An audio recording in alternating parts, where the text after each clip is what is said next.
स्वागत है आपका, आपके साथ मैं हूं शिल्पा रावत। शुरुआत एक बड़ी खबर के साथ इस वक्त कर रहे हैं। गाजियाबाद से बड़ी खबर मिल रही है, जहां पाक जासूसी नेटवर्क मामले में खुलासा हो गया है। आरोपी मीरा को लेकर एक बड़ा खुलासा किया गया है। दिखावे के लिए ई रिक्शा चलाती थी मीरा। ई रिक्शा की आड़ में अवैध हथियारों की तस्करी करती थी। कई अवैध हथियारों की डीलर से सीधा संपर्क था। जासूसी नेटवर्क के ग्रुप में दिखी मीरा। पुलिस की लिस्ट में हथियार सप्लाई नेटवर्क में मीरा का नाम टॉप पर था। आरोपी मीरा जासूसी के इस नेटवर्क की कड़ियों को जोड़ने की जरिया थी। मीरा से एजेंसियां और पुलिस पूछताछ कर रही हैं।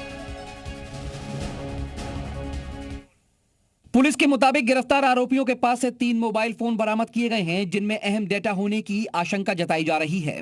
इस पूरे मामले में अब तक कुल 18 अभियुक्तों की गिरफ्तारी हो चुकी है।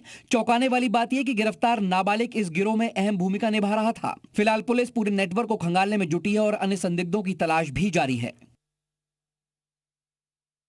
जानकारी के साथ जुड़ चुके हैं, उनका सीधा रुख कर लेते हैं। राजूराज, मीरा को लेकर क्या और बड़े खुलासे हुए हैं? ये बड़ा खुलासा तो हुआ, रिक्शा चलाती थी, अवैध तस्करी करती थी, क्या और चीजें सामने निकल के आई हैं?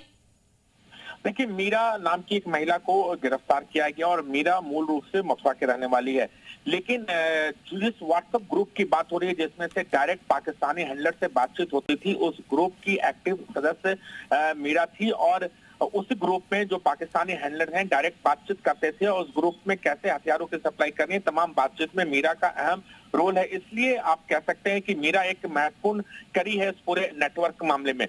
दूसरी सबसे महत्वपूर्ण बात है कि ई रिक्शा चलाती थी मीरा और ई रिक्शा की आड़ में मीरा हथियारों की तस्करी करती थी। छोटे बदमाश से लेकर बड़े गैंगस्टरों तक हथियार सप्लाई करने का काम मीरा कर चुकी है। और इसके साथ साथ बता दूं कि मीरा का जो प्रीवियस इन्वॉल्वमेंट है, दिल्ली पुलिस के स्पेशल सेल ने पिछले साल मीरा को हथियार तस्करी के आरोप में गिरफ्तार किया गया था। तो काफी महत्वपूर्ण हो जाता है मीरा की गिरफ्तारी। और मीरा से लगातार गाजियाबाद पुलिस ने पूछताछ की है और अब गाजियाबाद पुलिस मीरा का पुलिस रिमांड लेने की भी तैयारी में है और जल्द ही मीरा का पुलिस रिमांड लिया जाएगा, ताकि इस जासूसी नेटवर्क की जो कड़ियां हैं उसको आगे बढ़ाया जाए।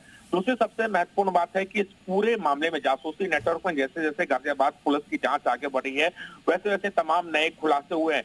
कल इस पूरे मामले में 5 नाबालिग बच्चों को भी पुलिस ने पकड़ा है। उसे डिटेंशन सेंटर भेजा गया है, रिमांड होम में भेजा गया है।